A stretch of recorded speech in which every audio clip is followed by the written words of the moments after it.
Paz do Senhor Jesus. Vamos abrir a nossa Bíblia no Evangelho de Jesus, segundo escreveu João. João capítulo 18, do versículo 33 ao 37. João 18, 33 a 37. É um texto bem conhecido. Tornou, pois, a entrar Pilatos na audiência e chamou a Jesus e disse-lhe: Tu és o rei dos judeus? Respondeu-lhe Jesus: Tu dizes isso de ti mesmo ou disseram-te outros de mim? Pilatos respondeu: Porventura sou eu judeu? A tua nação e os principais dos sacerdotes entregaram-te a mim. Que fizestes? Respondeu Jesus: O meu reino não é deste mundo. Se o meu reino fosse deste mundo, lutariam os meus servos para que eu não fosse entregue aos judeus. Mas agora, o meu reino não é daqui. Disse-lhe, pois, Pilatos: Logo tu és rei? Jesus respondeu: Tu dizes que eu sou rei. Eu para isso nasci e para isso vim ao mundo, a fim de dar testemunho da verdade. Todo aquele que é da verdade, ouve a minha voz. Esse texto ele é extremamente rico e ele está ambientado dentro de uma porção do livro, desse evangelho, que é conhecido como o livro da Paixão, porque conta justamente esse episódio dramático da vida de Jesus, da curta vida de Jesus, aproximadamente 33 anos. E a gente não tem como deixar de ser recorrente, para mim que devo estar pregando aqui muitas vezes e devo já ter dito algumas coisas parecidas com as que vou repetir nessa manhã. Então, portanto, para isso eu peço paciência de vocês, porque quem ouve geralmente se lembra até melhor do que quem disse. Então, eu já ouvi ele dizer isso outras vezes, está dizendo de novo. E eu peço paciência de vocês comigo por isso. Então, Jesus, ele é esperado, e é esperado por toda uma nação. Toda uma nação espera a figura do Cristo, a figura do ungido, a figura daquele que vai libertar o povo da sua situação. E vai, consequentemente, instaurar um período de plenitude política, plenitude histórica, liberdade de ir e vir, direitos plenos dados ao povo judeu, porque eles acalentam essa promessa. E essa promessa, ela vem de uma pessoa que Deus enviaria, e essa pessoa teria algumas características. Dentre as características, ela tinha de vir, humanamente falando, da linhagem de Davi. E então, a pressuposição que se tinha é que Davi, como rei modelo do Antigo Testamento, e é lógico, os reis de Israel estavam somente no Antigo Testamento, porque a perda completa, a dissolução completa do que restava de alguma coisa política de Israel foi a queda do Reino do Sul. Com o término do Reino do Sul, aí houve a dissolução total de qualquer resquício político-governamental em relação ao povo de Israel. Desde então, o povo experimenta uma situação de falta de soberania política. E eu penso, durante o tempo que estudo a Bíblia Sagrada, que houveram muitos equívocos a respeito da posição de Israel. E eu acho que esses equívocos, eles foram principalmente pensados, gestados e concebidos pelo próprio povo de Israel.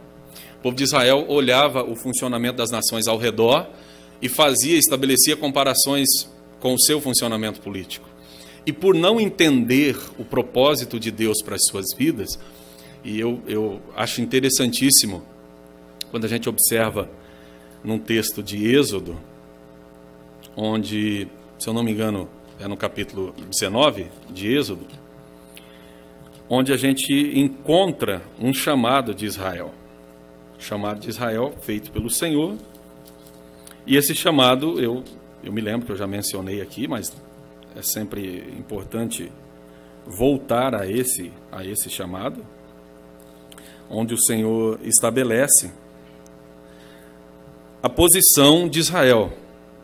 Versículo 6 do capítulo 19 de Êxodo diz: e vós me sereis reino sacerdotal e povo santo. Então havia uma função para Israel, e se você parar para pensar, nesse texto de Êxodo aqui não havia ainda a figura do sacerdote como instituição.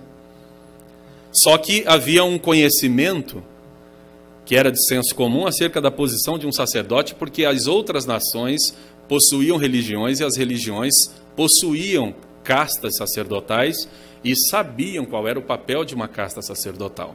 Então Deus, ao chamar Israel e dizer que seria um reino de sacerdotes, colocou Israel numa posição de servir. Essa foi a posição colocada para Israel. Só que a posição das outras nações não era uma posição de servir, né? Os sacerdotes dentro da nação serviam a população no que diz respeito à religiosidade. Mas a nação em si, ela queria conquistar cada vez um território maior e ampliar o seu poder. Então, quando Deus diz que a nação de Israel vai ser um reino sacerdotal, Deus está designando Israel para desempenhar um papel muito diferente do papel das outras nações. Só que isso não foi entendido, como é comum acontecer entre nós. A gente não vive bem, muito embora a gente às vezes desconfie que algumas pessoas vivam dentro de uma bolha, né? E essa bolha imuniza essas pessoas da realidade. Então elas não têm contato com a realidade, consequentemente diz coisas que são completamente fora da realidade. A gente percebe isso também aí acontecendo. Mas o fato é que Israel deveria viver sob uma ótica que Deus prescreveria e não sob a ótica das outras nações, sob a lógica das outras nações. Infelizmente, como nós sabemos, Israel se tornou igual às outras nações, e eu penso até que se tornou pior, porque quando nós cometemos coisas que as pessoas que são ignorantes do ponto de vista do conhecimento de Deus cometem, nós somos piores do que as pessoas, porque as pessoas não têm esse conhecimento. Então elas não têm a obrigação de se comportar de forma tão nobre quanto a gente deveria se comportar, visto que nós temos um conhecimento que elas não possuem. Então, o estranhamento não é porque seres humanos fazem coisas erradas, não. Seres humanos erram porque são, né, por natureza, seres errôneos. Mas essa não é a questão. A questão mais séria é justamente o fato de quando seres humanos que conhecem a Deus cometem coisas piores do que as pessoas que não conhecem a Deus e ainda defendem essas coisas. E ainda acham que estão corretos por fazer essas coisas e ainda querem buscar até respaldo na Bíblia Sagrada para defender as coisas absurdas que fazem. Então, isso é realmente muito chocante e é bastante triste que haja entre nós, e a gente sabe que há em abundância esse tipo de postura e esse tipo de posição. E Israel, infelizmente, como todo mundo, misturado aos outros povos, se tornou como os outros povos. Deus queria justamente que Israel se comportasse de maneira diferente, e Israel se comportou de maneira igual, e foi pior, porque tinha o conhecimento das coisas de Deus, tinha o conhecimento da promessa de Deus, e ainda assim fez o que fez. Muito bem. E aí, acontecendo todas as coisas que os irmãos sabem no desenrolar da história bíblica, né, no desenrolar da história do texto bíblico, Israel então vai sofrendo as penalidades que Deus dissera que iria sofrer se caso incorresse nas coisas que Deus disse que não deveria ser feito. Essas coisas não poderiam ser feitas, e elas foram feitas, e em sendo feitas, Israel foi sendo punido de forma sistemática. Foi sofrendo reveses, foi sofrendo dificuldades e foi, infelizmente, perdendo toda a posição, né, que poderia ter ocupado, e foi se tornando, em vez de se tornar protagonista da história mundial, foi se tornando cada vez mais o ator coadjuvante e foi sumindo, né, e foi se tornando alguma coisa atrás dos bastidores da história. E se encontra dessa forma até hoje, e Israel ansia, né, fica ansiando por essa libertação que ela pensa e imagina ainda hoje de forma equivocada do ponto de vista que a palavra de Deus nos mostra no Novo Testamento. Porque o Messias, né, o prometido, o Cristo já veio. Só que ele não veio dentro dos moldes esperados por Israel. Israel criou uma visão, né, uma visão messiânica, cuja visão messiânica não foi correspondida por Jesus Cristo. Jesus Cristo não correspondeu a essa visão messiânica. E se a gente vai estudar para conhecer esse tipo de posição, existem muitos teólogos que trabalham essa questão. Entre eles eu destaco o Oscar Cullmann, que fala na sua obra Cristologia do Novo Testamento acerca disso. Então, essa expectativa de Israel, ela foi frustrada paulatinamente, porque a leitura que era feita de Jesus não era uma leitura bíblica, era uma leitura com um óculos ideológico colocado sobre a Escritura para se olhar o perfil da pessoa. E Jesus Cristo não tinha o perfil que se esperava que se tivesse um Messias.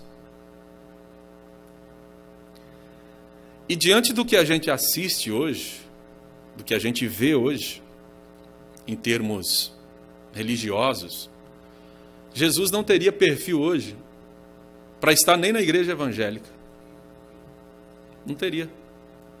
Não teria um perfil que se enquadraria com a igreja evangélica brasileira.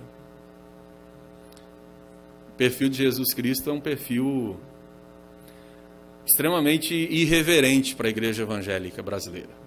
Sobretudo, a igreja evangélica brasileira, tanto na sua versão legalista, quanto na sua versão cult, quanto na sua versão irreverente. Eu acho que Jesus realmente não caberia. Não caberia não é por nada, é porque Jesus não cabe em nenhum esquema sistemático. Jesus não se prende numa teia, né, num esquema sistemático. E se eu acho, né, meio que impossível definir, às vezes, uma pessoa com uma palavra, definir Jesus é bastante complicado. E as pessoas têm pretensões de definir Jesus, seja de forma vulgar, seja de forma sofisticada, seja com uma forma que for. Então Jesus, ele desde sempre não se enquadra dentro desses perfis preconcebidos. E é da natureza de qualquer sistema criar esses perfis, essas doutrinas, essas regras, esses sistemas, e querer que se encaixe dentro desse sistema. E para se fazer isso, você só faz com violência. Você só faz violentando alguém dentro desse sistema. Você, para colocar ali, para encaixar ali, tem que exercer uma espécie de violência que pode ser violência simbólica, né? Porque quando se fala de violência, se pensa muito em violência física, que é violência, mas não é só a violência física que é a violência. Existe a violência simbólica. E a violência simbólica é tão vil quanto a violência física.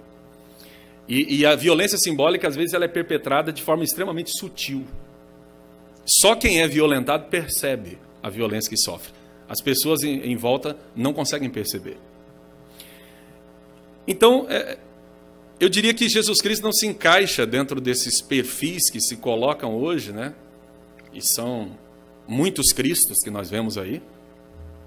De maneira que, quando alguém diz assim, Deus, eu pergunto, que Deus? Cristo, que Cristo? Cristianismo, que cristianismo? Fé, que fé? Eu pergunto mesmo, para mim. Para mim não basta dizer, cristianismo, Deus, fé, Cristo. Não quer dizer nada. Eu quero ver o desenrolar disso. Eu quero ver o desdobramento disso. O que é que isso realmente significa? Não quer dizer nada. Falar o nome de Deus, para mim, não diz absolutamente nada. O nome de Cristo, nada também. Porque Jesus falou, tem vários falsos cristos por aí. Vocês vão encontrar vários aqui nessa freguesia. É só você sair por aí que eles vão ter aos borbotões, dizendo justamente o que vocês querem ouvir, estabelecendo soberania política para Israel, e a soberania política para Israel não chegou. Então, está cheio de gente aí para dizer exatamente o que vocês querem ouvir. Façam bom uso. Se sirvam bem, sem parcimônia. Então, assim, esse tipo de postura, ela sempre existiu. Está cheio de Cristo aí, falso Cristo andando por aí, transitando, trazendo mensagem de consolo, levando vocês para a irrealidade. Entendeu? Está cheio.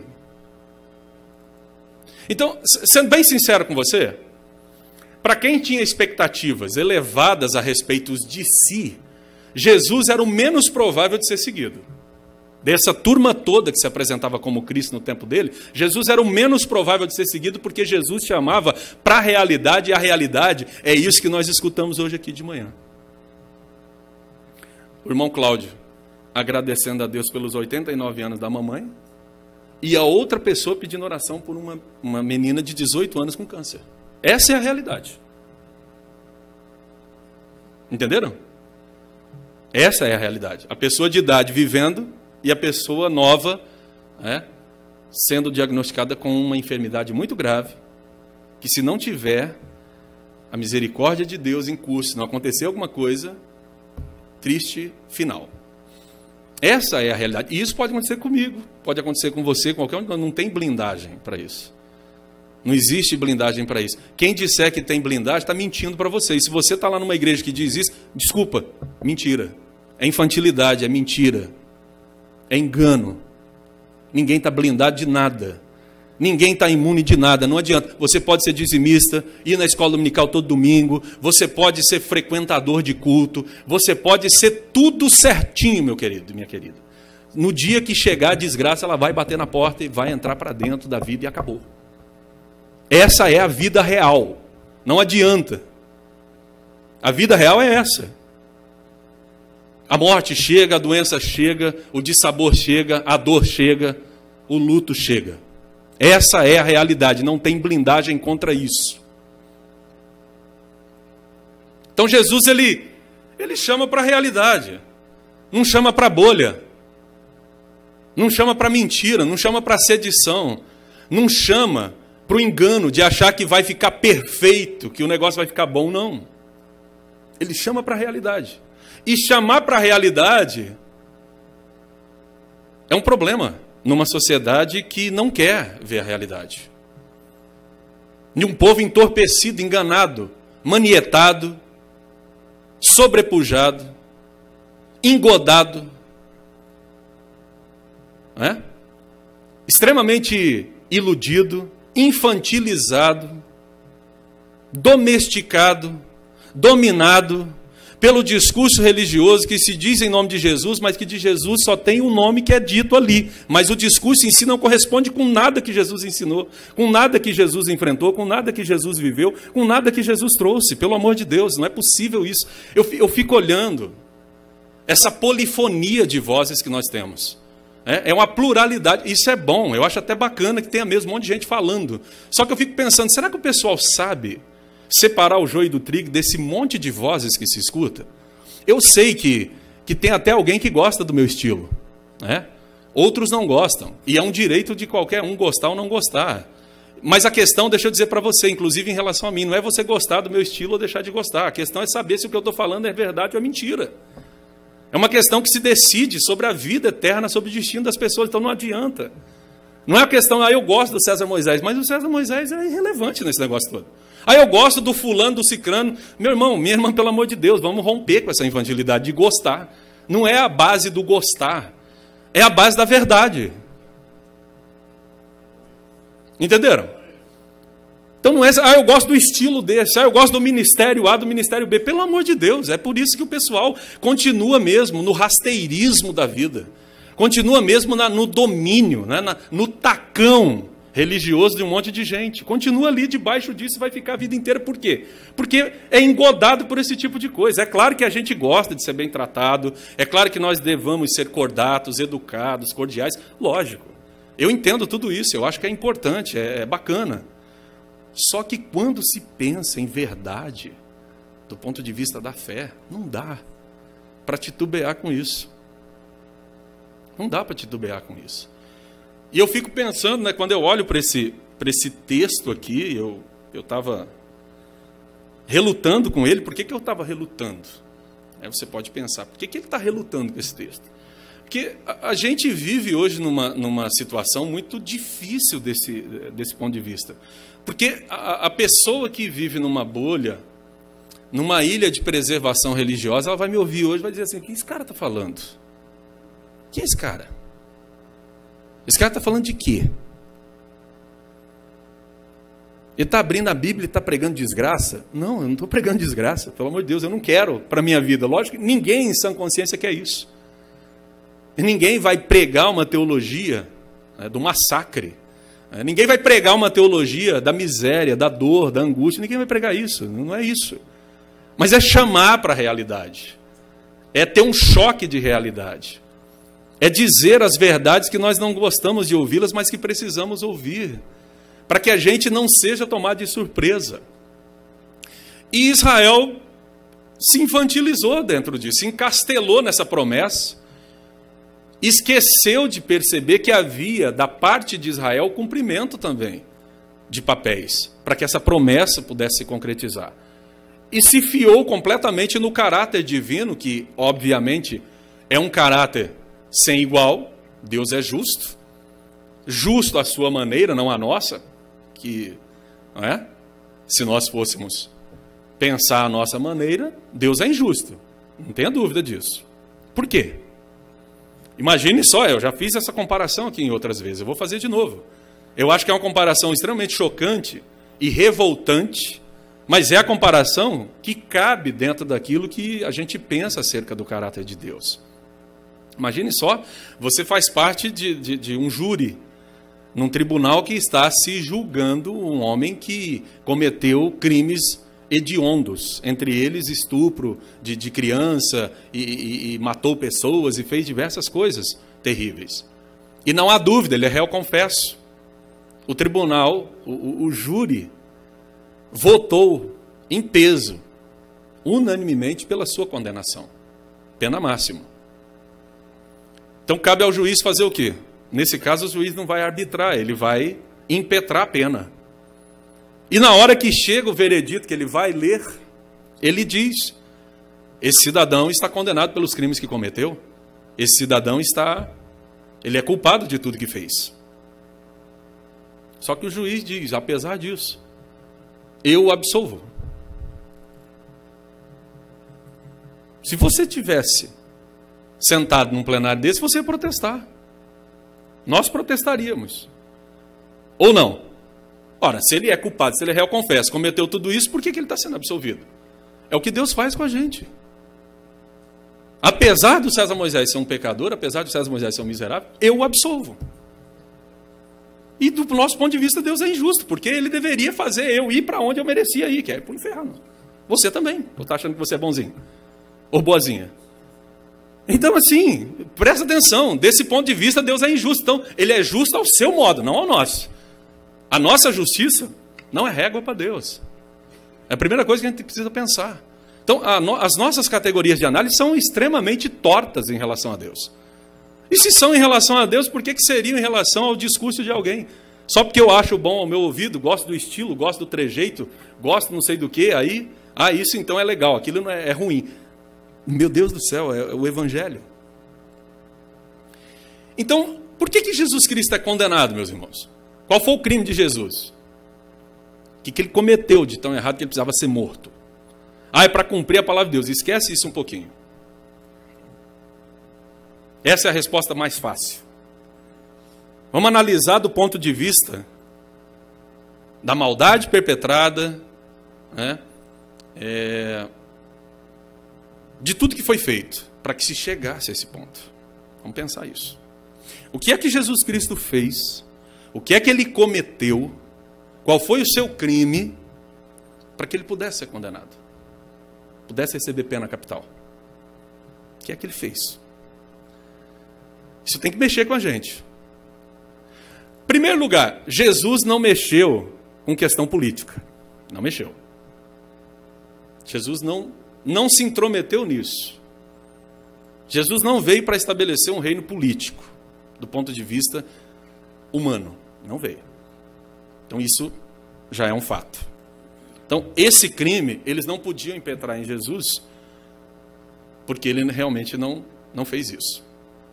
Havia os falsos cristos que tentavam dar golpe de Estado, tentavam tomar, né, o poder do Império Romano, e logo era massacrado o falso Cristo, o falso Messias, juntamente com seu grupo que acreditava que chegou o tempo de plenitude para Israel. Então, isso aí era abafado rapidamente. Mas não foi essa a posição de Jesus. Jesus não fez isso. O Herodes está lá sentado, deixa ele lá, deixa aquela raposa lá. O Pilatos está lá na Fortaleza Antônia, deixa ele para lá. César está lá em Roma, deixa ele lá. Não tem nada com eles. A minha questão aqui é outra. O meu reino não é desse mundo, é outra coisa. Será que a gente entendeu essa parte do Evangelho ou não? A gente fica olhando, assim, o que está acontecendo, né? Porque você olha e vê que Jesus Cristo foi entregue pelos religiosos. Que vergonha! E não foi qualquer religioso, não foi um carola de igreja. Quem entrega Jesus é o pessoal dono do sistema. Mas assim, a natureza da gente, ela precisa ser domada pelo Espírito Santo. Eu tenho uma natureza um pouco forte, não parece não, mas eu tenho uma natureza um pouco forte. E eu fico assim, olhando aqui, se você olhar aqui, se você tiver com a sua Bíblia aberta, no versículo 28, aqui dá raiva, sabia? Quando você olha um negócio desse aqui, você fica enfurecido lendo um negócio desse aqui. Dá uma fúria. Esse versículo 28 aí, do capítulo 18, deixa a gente enfurecido, sabia? Silas, deixa a gente chateado, não deixa? Vocês estão vendo aí o que está escrito aí, né? Eles foram levar Jesus para o Pilatos julgar, só que eles são tão santos assim, porque eles não podem estar na presença de incircuncisos, né? Romanos. Como ia acontecer a Páscoa, dali 2 dias, então eles, para não se contaminar, eles não entraram na audiência. Rapaz, os caras estão entregando um inocente para ser morto, mas para não se contaminar com o circunciso, eu não entro aí. Rapaz, olha, a religiosidade é uma droga. É a asepsia mais diabólica que existe, é a asepsia do legalismo religioso. Dá asco na gente, você está entendendo? De pessoa fazer maldade. Ele não diz uma palavra ruim, mas ele faz tanta maldade, perpetra tanta coisa ruim, tanta coisa diabólica, que o diabo senta para tomar aula com ele. Mas ele não diz uma só palavra torpe. Não sai da boca dele. Não, isso é impecável. Eu não falo. Só que as ações, os projetos, os planos são malignos. O teor de malignidade é altamente tóxico. O diabo toma aula. Você fica olhando assim. E isso veio de religioso. Ou seja, nós vamos fazer a Páscoa, então para não se contaminar a gente entrega, mas não entra lá na presença dele não, porque vai contaminar a gente. É mole? Você fica olhando assim, não é possível isso não ser visto, não é possível que as pessoas não vejam isso, não contemplem uma loucura dessa, não fiquem indignadas com um negócio desse. E aí eu, olhando para isso aqui, para a postura de Jesus, e com vergonha daqueles homens que diziam representar Deus perante a nação de Israel, né? O sacerdote e o sumo sacerdote, eles entregando Jesus para o Pilatos interroga e diz, olha, eu, ímpio, juiz iníquo, não vejo nenhum crime nesse homem que justifique condená-lo. Ímpio, meu amigo. O que é que esse homem fez? Não vejo nada. O cara é ímpio, o cara vai para o inferno. Mas ele tem lucidez, ele tem senso de justiça, ele tem tirocínio, para perceber que não encontra naquele homem absolutamente nada que justifique o que eles estão querendo fazer com aquele homem. Vou mandar para o Herodes. Vocês estão dizendo que ele é galileu? Aquela jurisdição é de Herodes. Vou mandar ele para lá. Ele está na cidade aí, está em Jerusalém, manda ele para lá. O Herodes era todo supersticioso. Achou que Jesus Cristo, né, achou até que fosse uma reencarnação de João Batista, ou uma volta de João Batista, um remake, né, sei lá eu. Então ele faz alguma coisa aí, alguma coisa mirabolante para eu ver se eu te solto. Ele nem responde. Manda esse camarada embora. Achei que ele era alguma coisa aí que podia me ameaçar. Inofensivo, manda embora. Mas o poder religioso quer tirar Jesus do caminho. Mas quer tirar Jesus do caminho por quê? Qual é o crime que Jesus cometeu? Depois da ressurreição de Lázaro, aqui no mesmo Evangelho de João, que é o único que conta esse milagre, você percebe por que eles queriam matar Jesus. Eles se reúnem e dizem, olha, é o seguinte: se esse homem continuar fazendo esses sinais, e ele faz muitos sinais, mas se ele continuar nessa escalada, vai acontecer o seguinte: o povo vai perceber que nós realmente não somos de nada, que nós somos mentirosos, que nós somos enganadores, que nós somos perversos, que nós somos realmente uma coisa que não deveria estar aqui. E os romanos vão vir e vão destruir o templo, e destruindo o templo o povo não tem mais razão nenhuma de estar na nossa mão, debaixo da nossa tutela. Nós vamos perder tudo. Então nós temos que matar esse camarada, tirar ele do nosso caminho, porque ele está atrapalhando o nosso negócio. Que era um negócio, e muito rentável, por sinal. Então ele está atrapalhando o negócio, nós vamos tirar ele do caminho. É isso. É simples dessa forma. Não tem eufemismo aqui. É assim, você atrapalha o nosso negócio, nós tiramos você da jogada. Você vai sair da nossa frente. Nós vamos tirar você. É profilaxia, entendeu? Eu vou tirar. Vou limpar você do nosso caminho. Só isso. Mas Jesus não dizia nada, entendeu? Jesus dizia a verdade, curava pessoas, fazia o bem. Mas fazer o bem a pessoas que o sistema sempre condenou é o problema.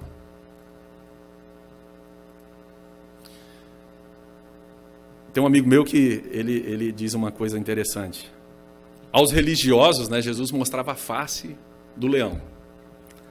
E aos pecadores, o rosto do cordeiro. E é verdade. Então o que eles não suportavam era isso. É que com eles, Jesus Cristo batia pesado. E batia pesado porque tinha que bater. Vocês não estão com a palavra na mão? Vocês não ensinam? Vocês não pregam? Vocês não dirigem? Vocês não guiam? Então, com vocês eu vou falar duro, eu vou falar em outro tom. Com o povão, com os inocentes, com os coitados, com aqueles que realmente precisam, reconhecem, a minha linguagem é outra.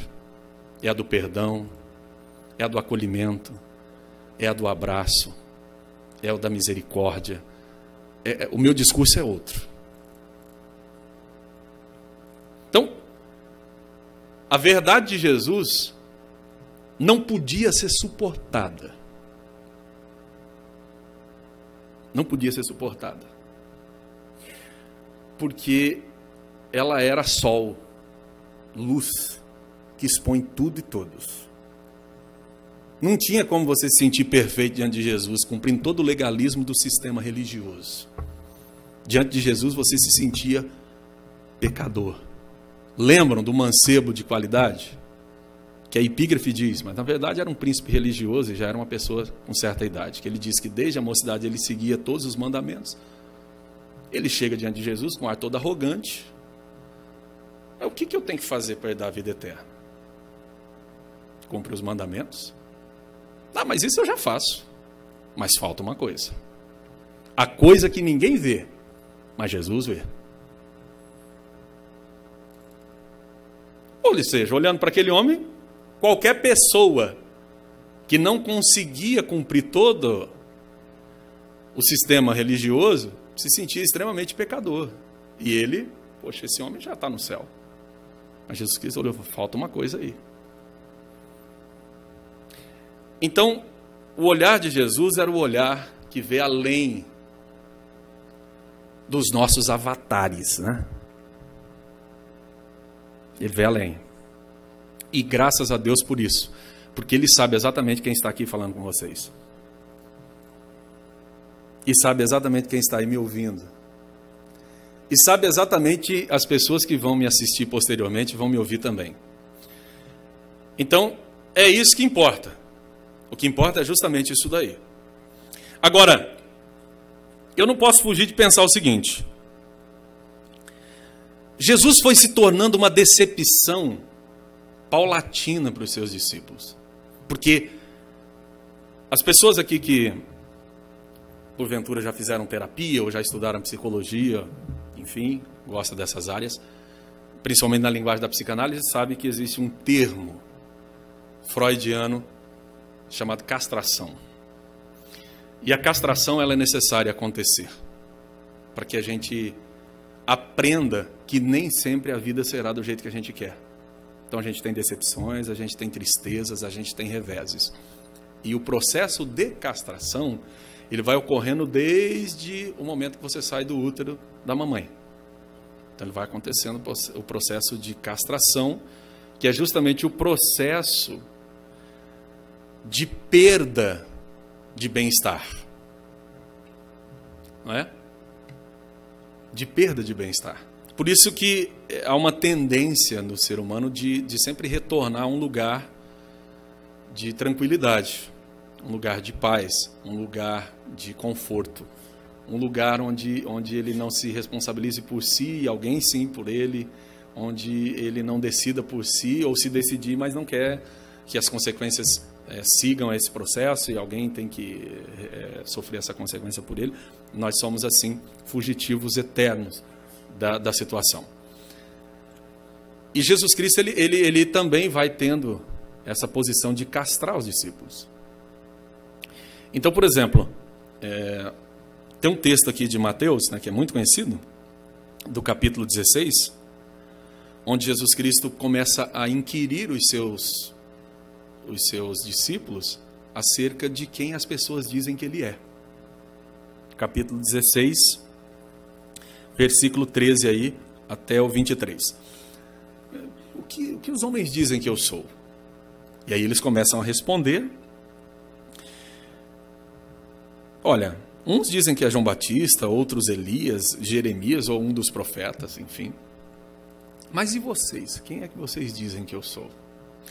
E Pedro, inspirado pelo Espírito de Deus, diz que Jesus é o Cristo, Filho do Deus vivo. E ele, olha, não foi humanamente falando que você respondeu isso. Você está respondendo isso porque o Espírito Santo de Deus te revelou. Porque humanamente falando, você não pensa isso de mim. Porque você não vê em mim essa posição. E Pedro recebe essa palavra, ele percebe que ele acerta, ainda que não seja ele que acerte, mas o Espírito de Deus que fala através dele. E logo na sequência Jesus começa a falar acerca do que lhe espera em Jerusalém. E você não pode deixar de notar, no versículo 21, que Jesus diz o seguinte: convinha ele ir a Jerusalém e padecer muito dos anciãos, olha aí, a trilogia, dos principais dos sacerdotes e dos escribas. Você não vê aqui, ó, o Pilatos, o Herodes, o César, o Império Romano. Que ele sabia que eles não tinham nada a ver com isso. Eles iam cumprir aquilo que o sistema religioso prescreveu que fosse cumprido. Então Jesus é executado pelo sistema romano, Jesus é executado pelo Império Romano, legislação do Império Romano. Porém, quem planejou, quem mentoreou, quem executou mesmo, foi o sistema religioso. Anciãos, escribas e os sacerdotes. Toda a classe religiosa principal é que é responsável pela morte de Jesus. E ele falando de ser morto, e aí o Pedro na hora, não, Senhor, isso aí não pode acontecer não. Que negócio é esse? O Senhor é o Cristo ou não é? E o Cristo diz que tem que permanecer para sempre, como é que o Senhor vem com essa história agora de que vai morrer? Isso aí não vai te acontecer nunca. E aí há uma repreensão extremamente dura da parte de Jesus. Para trás de mim, Satanás, que você não conhece as coisas que são de Deus, mas apenas que são dos homens. Então, se Jesus hoje ouvisse muito sacerdote religioso pregando, ele ia dizer, esse aí é o Satanás falando, é o diabo. Por isso que eu estou falando, não adianta falar o nome de Jesus, não adianta falar o nome de Deus, não quer dizer absolutamente nada para mim. Mas nada mesmo. Aliás, seria bom se alguns dissessem mesmo diabo, na hora que ele falasse Deus. Porque o conceito de Deus e as ações dele são tão diabólicas que o diabo fica melhor ali naquela expressão. Então, vocês estão me entendendo ou não? Eu não quero que os irmãos fiquem escandalizados, não, mas que vocês precisam entender o que está sendo feito em nome de Jesus hoje, precisam. Faz parte do processo de castração da vida espiritual de uma pessoa. Então o Senhor Jesus, ele sabia com o que ele estava lidando. Ele sabia com o que ele estava lidando, sabia o que ia esperá-lo. E ele sabia que isso ia esperá-lo por causa das suas ações. As suas ações não eram suportadas. E por que não eram suportadas? Porque elas denunciavam um sistema falido da religiosidade que dominava as pessoas. É simples assim. As ações de Jesus, não só os discursos, mas as ações de Jesus denunciavam a falência de um sistema que era hegemônico, que era predominante, que era o sistema responsável pela direção da vida das pessoas, mas cujo sistema não tinha nada de Deus, a não ser o nome. O nome de Deus estava ali. Estava na mitra do sacerdote, o éfode estava lá, o peitoral estava lá, o urim tumim estava lá, a veste sacerdotal, a franja da veste, a pomposidade toda, porque a religião gosta de pomposidade, a religião tem ojeriza de simplicidade, ela gosta de coisa pomposa mesmo. Então, assim, aquilo tudo estava lá, o paramento estava lá, a paramentação toda estava lá, a parafernália toda estava lá, só que o mais importante não estava lá há muito tempo, que era a glória de Deus. E isso João também faz a denúncia. Muitos dos principais até creram em Jesus. Eles até creram, olha, esse homem, ele é de fato o Messias. É ele sim. Só que eles não confessaram Jesus. Por que eles não confessaram? Porque eles tinham medo de serem expulsos do sistema. E aí João complementa com uma coisa que eu sempre olho aquilo e fico preocupado comigo. Porque amava mais a glória dos homens do que a glória de Deus. Não dá. Não dá para ficar com as duas não, sabia? Tem que escolher. Não dá mesmo. Ou a glória de Deus ou a glória dos homens. E no sistema religioso o que predomina é a glória dos homens. Não é a glória de Deus. O sistema religioso não quer a glória de Deus. Porque a glória é de Deus e o sistema quer a glória para ele. Então não dá. E Deus falou, a minha glória eu não divido, não dou para outro. Então, se tem alguém levando a glória, então esse alguém é diabólico, porque Deus é que é digno de toda honra e de toda glória. Deus, de fato. Mas Deus mesmo, entendeu? Não é só Deus no nome, não é só Deus na expressão, não é só Deus como uma coisa que se diz sem nenhuma espécie de compromisso com Ele. Então, Jesus Cristo foi mostrando que o reino de Deus havia chegado, mas ele não tinha nada a ver com o que eles esperavam. Que frustração, meus irmãos. Tanto que quando ele chama eles e diz, olha, vocês não podem beber o cálice que eu vou beber, vocês estão brigando aí para ver quem vai sentar à direita, quem vai sentar à esquerda, quem vai ser vice-presidente, quem vai secretariar.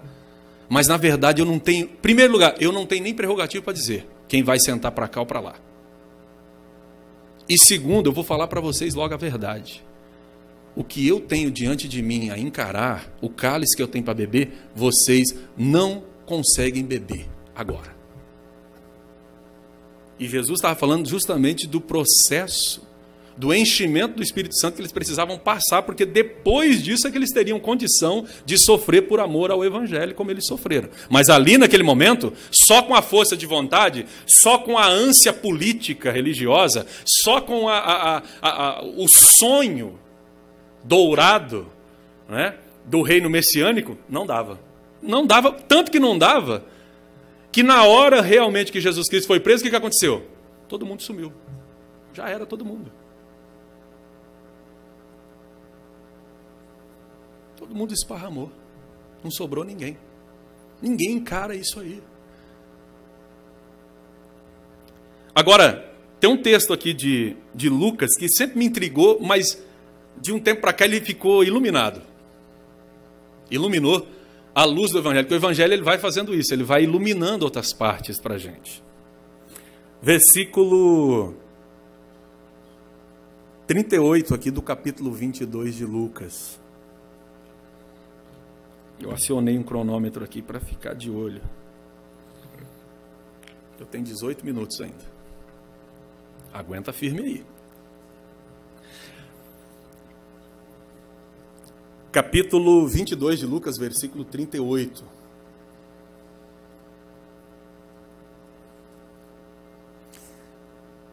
Esse versículo aqui sempre me intrigou. Agora não intriga mais. E eles disseram: Senhor, eis aqui 2 espadas. E ele lhes disse: basta. Sempre me intrigou isso aqui. Sempre me deixou assim preocupado. O que Jesus ouve dos discípulos, né, do colégio apostólico ali, os 12, eram mais íntimos, que eles possuem uma arma, 2 armas, né? E ele condescende com isso. Basta. Até ele fala no versículo 36 que aquele que tiver bolsa, tome-a, como também o alforje. E o que não tem espada, venda a sua veste e compre. O Donald Stamps, né, diz aqui na nota de estudo da Bíblia de Estudo Pentecostal, que isso aqui é uma ironia da parte de Jesus. E ele foi preciso, é uma ironia mesmo. É uma ironia. E Jesus tinha um senso de humor incrível, só que ele era inteligente. Pessoas com senso de humor inteligente, eles dizem ironias que as pessoas duram séculos para entender uma ironia. Ele dá um toco em alguém e a pessoa demora séculos para entender que tomou um toco. Isso é próprio das pessoas inteligentes, das pessoas sutis, das pessoas perspicazes. E Jesus, extremamente. E aí, ele parece condescender com a ideia das espadas. E eu ficava pensando sobre isso. E na cena seguinte, o que você vê? Você vê Jesus orando intensamente, você vê Jesus sofrendo intensamente os momentos que antecedem o momento da prisão. E ele vai orar, e ele sofre tanto, ele fica tão angustiado. Ele é submetido a um processo de angústia tão intenso que o seu suor se torna gotas de sangue. É um processo químico extremamente difícil de acontecer. Acho que é hematidrose, uma coisa assim. É muito difícil um ser humano chegar nesse ponto de angústia, mas ele chegou, e a gente sabe disso, por quê? E ele pede aos 3 discípulos mais íntimos que fiquem com ele, vigiando, que orem com ele, ele volta lá, eles estão dormindo, ele retorna, eles estão adormecidos, e ele deixa eles dormirem, e de repente ele é surpreendido, né? Eles, na verdade, porque ele sabia o que estava esperando. Ele vai para aquela...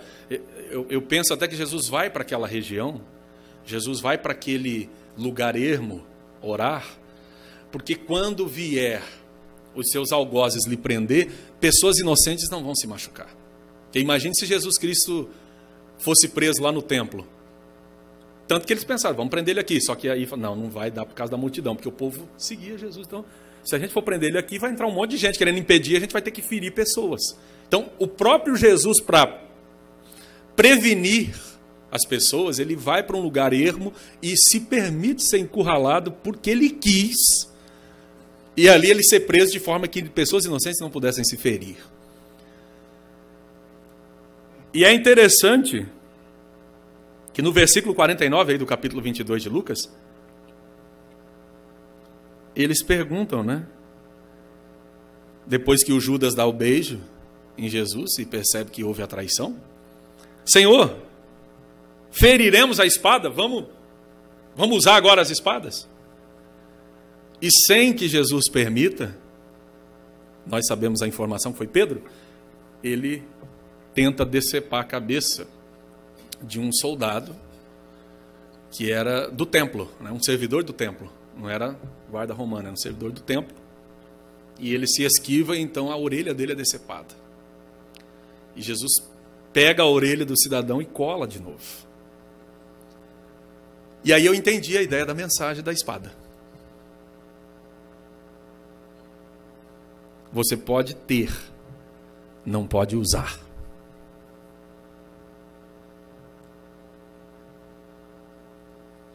Não meter a espada em alguém porque não tem espada é fácil.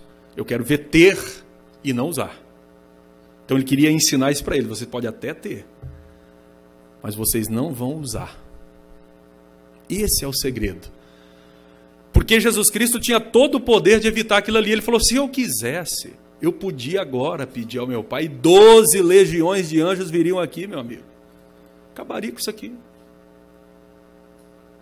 Mas eu vim para isso. Não vou impedir. Então, esse segredo do reino de Jesus é um segredo que só quem se permite transformação, metanoia, conversão é que pode entender. O conceito de poder para Jesus não é o conceito de poder para nós. Entendeu? O conceito de poder para nós é fazer o que a gente quer. O conceito de poder para Jesus é tê-lo para não fazer o que ele quer. E aí, meu irmão, não tem adjetivo, não é só nobreza. Eu diria que o adjetivo mais correto para isso é o poder de não usar o poder. Ter o poder de não usar o poder. Ter o poder de destruir, mas construir. Ter o poder de condenar, mas absolver. Ter o poder de emitir juízo, mas perdoar. Ter o poder de se vingar, mas perdoar. É muito poder. É muita força. É muita nobreza. É muita galhardia. Eu não sei, não tem nem como adjetivar. Não dá para dizer o que é. Mas é uma coisa que não cabe nesse mundo, não cabe no mundo que nós vivemos. No mundo que nós vivemos, nós somos ensinados desde que a gente sai para a guerra da concepção do útero da mamãe a vencer a corrida. É ou não é? Na década de 90, essa mensagem se tornou famosa, né? Do espermatozoide vencedor.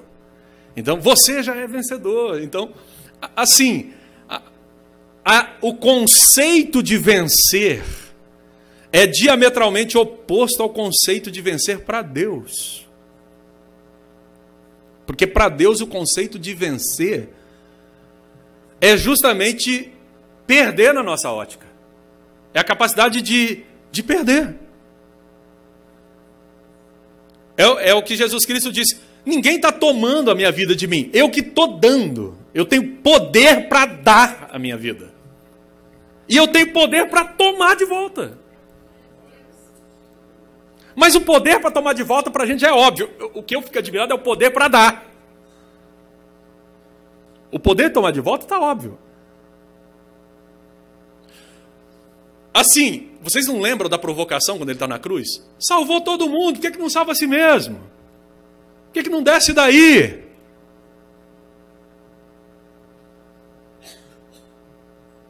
Vocês estão vendo que a provocação, a gente só cresce, mas continua infantil? É a provocação infantil? É a provocação infantil. E ele não sabe o que eles estão falando. Não sabe o que estão dizendo. Então, assim, eu queria que você refletisse só por um momento, pelo amor de Deus, nisso tudo. Nesse reino que não chega com essa pomposidade. Quando os magos foram visitar Jesus, eles tiveram a visão, caminharam 2 anos de onde eles estavam até chegar em Jerusalém. Onde é que eles foram procurar Jesus? No palácio. Foi um rei que nasceu, onde é que rei vive? No palácio. Endereço errado. Esse rei não é um rei comum. É um rei que deixa de nascer no palácio para nascer no estábulo. Meu Deus, que contrassenso. Estão me entendendo? Então, tudo que você puder acomodar na lógica humana, na perspectiva do se dar bem do ponto de vista humano, é anti-evangelho. Para ser bem claro com você. Se você não guardar nada do que eu disse, olha, não gostei não. Não achei legal. Tudo bem. Fique à vontade. Mas assim, só guarde uma coisa. Tudo que você pensar que se der bem nesse mundo é anti-evangelho. Principalmente se for em nome da esperteza, principalmente se for em nome da sagacidade, principalmente se for em nome da falta de lisura, principalmente se for em nome da falsidade, se for em nome da bajulação, se for em nome da trapaça, se for em nome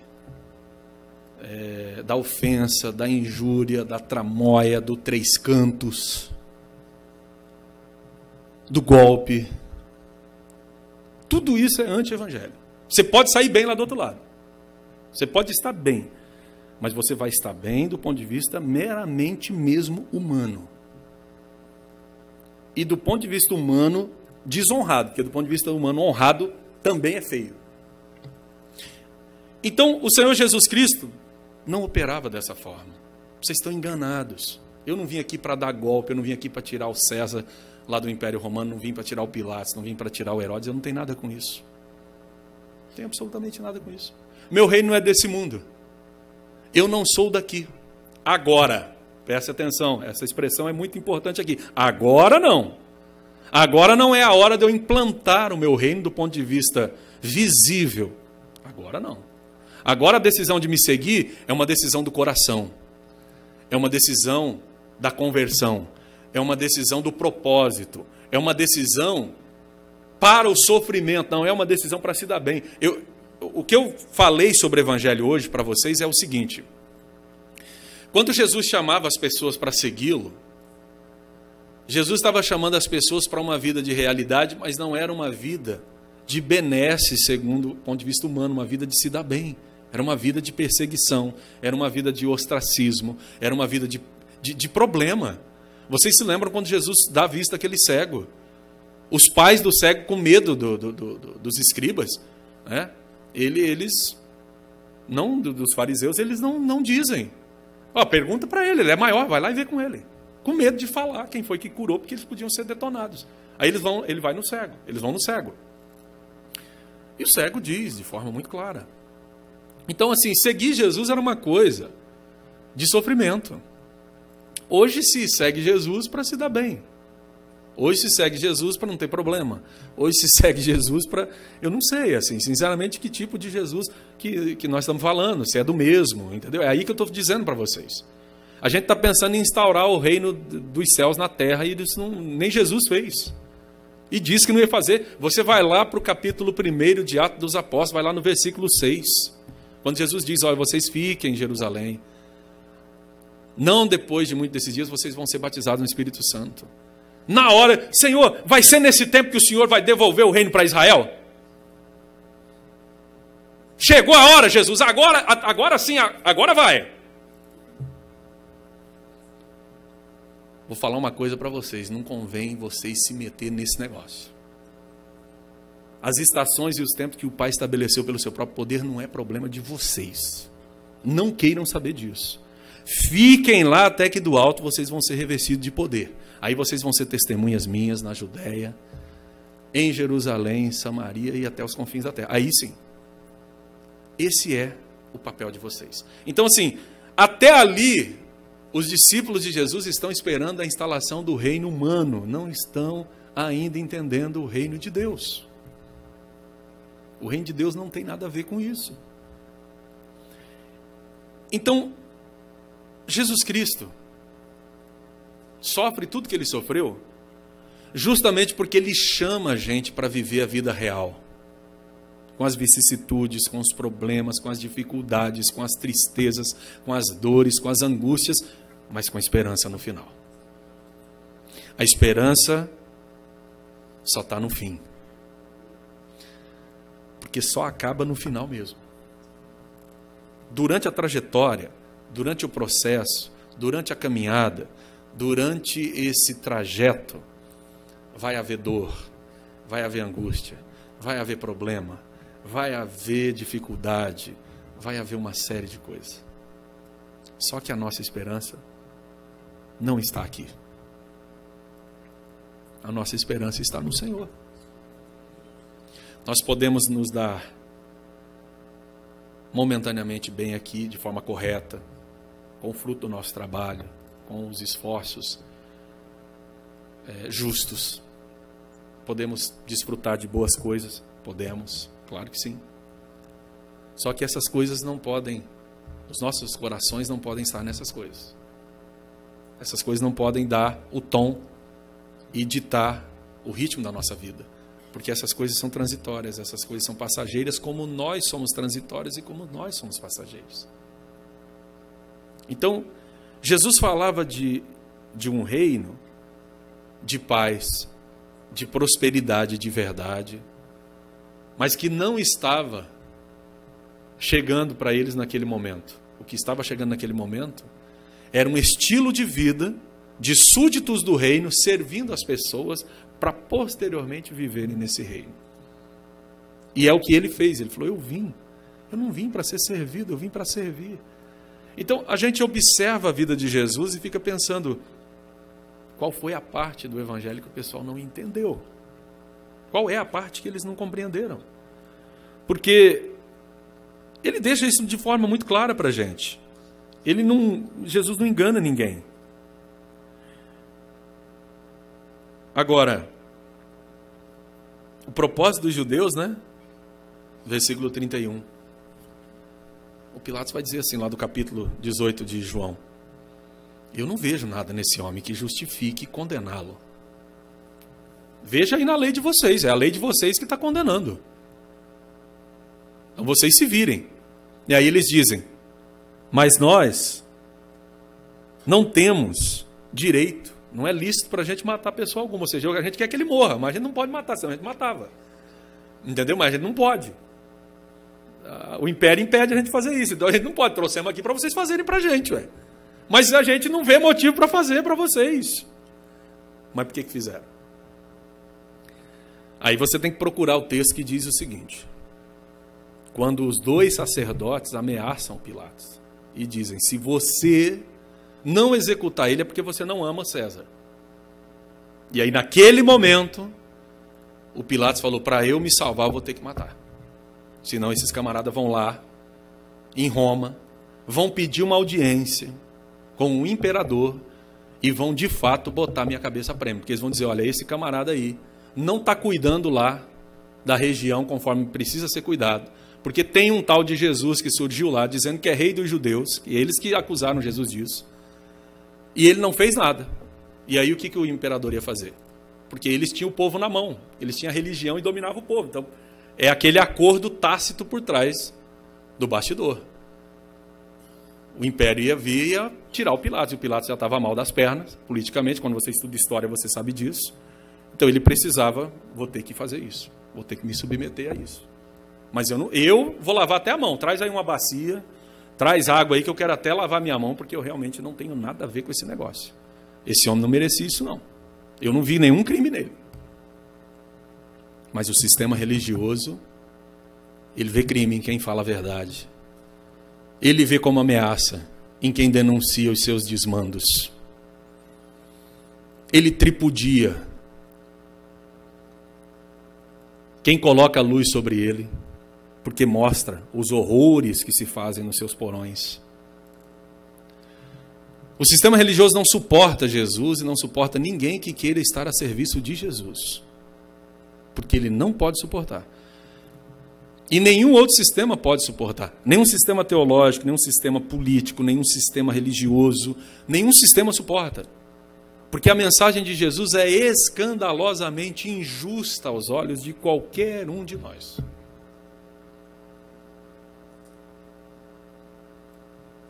E nós hoje deveríamos dar glória a Deus, porque ainda bem que Ele não é justo segundo os nossos olhos em relação a mim. Porque tem dia que eu mesmo não me suporto. E eu fico pensando, já pensou se Deus fosse igual eu? No momento que eu digo coisas que não deveria dizer, no momento que eu penso coisas que não deveria pensar, no momento que eu ajo da forma que não deveria agir, Ele me eliminaria naquela hora. Mas não, Ele me perdoa, Ele me compreende, Ele me acolhe, Ele me abraça, Ele vai comigo. E vai com você, e vai com a gente. Porque Ele não veio para condenar, Ele veio para salvar. O reino dele não é desse mundo. Se fosse, Ele falou, os meus servos iam lutar. Ia haver aqui uma luta, né? Ia haver um banho de sangue. Mas não está havendo nada, você pode ver, está tudo tranquilo. Que o meu reino não é desse mundo. E eu sei do que eu vim fazer. Mas eu fico olhando, né, Jesus? Multiplica pães, a multidão vem, vamos fazer dele rei. Jesus se esconde, some, vai embora. E os discípulos, chateados, esperam até a noite, ele não volta. Eles descem para o mar. Vamos embora. Esse homem não quer poder, não. Se a gente continuar dessa forma, irmãos, nós corremos o risco de ser muito mal educados com Jesus. Os dois discípulos no caminho de Emaús tiveram uma surpresa, né? Eles iam falando mal de Jesus. Você vê, rapaz, a gente pensava que era aquele ali. Aquele a gente estava pensando que fosse. Mas o homem já foi, já era mais um. Se aproximam. Boa noite, o que é que vocês estão conversando aí entre vocês? Forasteiro, desinformado, não viu as últimas notícias, não? Está desatualizado? Está sabendo de Jesus, não? Ah, é? Jesus? O que tem? Isso é de uma sutileza incrível. Varão profeta, diante de Deus e do povo, poderoso em obras e palavras, mas hoje é o terceiro dia, foi condenado. Mas vem cá, mas não está na Bíblia que isso tinha que acontecer? Ele começa a mostrar. De novo, depois de 3 anos de ensinamento, ele vai de novo abrir o texto bíblico do Antigo Testamento inteirinho e caminhar com eles. Vou te ensinar tudo de novo, para vocês dois. E aí quando chega na porta da casa, ele vai ver se eles pelo menos aprenderam a ser educados, né? Eles convidam, vamos entrar, tá tarde, fica com a gente aí. Jesus fez de conta, o texto diz, que ele ia mais para frente. Só para ver se eles iam convidar, se eles tinham aprendido a ser educados. Convidam, Jesus entra. Não é? Vai repartir o pão, dá graça, vai repartir. Aí eles vêm. Aí os olhos abrem. E ele some. E eles dizem uma palavra que eu acho tão bonita. Por acaso, não ardia o nosso coração quando ele nos abria as Escrituras? Estava doendo, mas estava ardendo o coração. É esse ardor que a gente precisa buscar. Mas não é um ardor emocional. É um ardor que, apesar da palavra estar sendo causticante, né? Ela está confrontando, ela está desafiando, ela está, na verdade, nos provocando, mas arde o coração de alegria, porque sabe que ali está as palavras de vida eterna. Ali estão as palavras de vida eterna. Então é isso que o crente precisa buscar hoje. não é só massagear o ego, não é só palavras de autoajuda. Tudo isso é até bom, a gente gosta mesmo, como ser humano também gosta. Mas, sobretudo, palavras que saiam do coração de Deus para o nosso coração e que nos mostre a realidade. Se nós estivermos esperando o reino de Deus nesse mundo, meus irmãos, e se só esperarmos aqui, disse Paulo, somos os mais miseráveis dos homens. Porque realmente é um grande engano. A felicidade, a esperança do salvo, do crente, está na eternidade com Cristo. Porque essa vida é uma passagem. Essa vida é um sopro. Essa vida é um momento. É um hiato entre um estágio e a formação total, que é a eternidade. Isso não significa que nós não tenhamos responsabilidades, nós não devamos transformar o lugar onde nós estamos no melhor lugar possível, que nós não devamos transformar o ambiente numa coisa maravilhosa de se estar. No que depender de nós, eu acho que devemos lutar por isso, até porque somos súditos do reino de Deus e precisamos ter esse comportamento. Mas que saibamos de forma muito clara: a esperança total para o mundo está na implantação do reino de Deus de forma definitiva.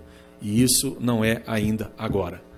Mas vai chegar o momento em que o Senhor Jesus Cristo se manifestará e aí então não haverá mais separação.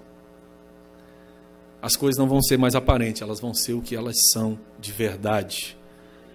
E eu quero que o Senhor nos dê graça e nos perdoe e nos mantenha nesse caminho para que nós sejamos súditos desse reino e participemos desse momento tão glorioso. Deus abençoe os irmãos, em nome do Senhor Jesus.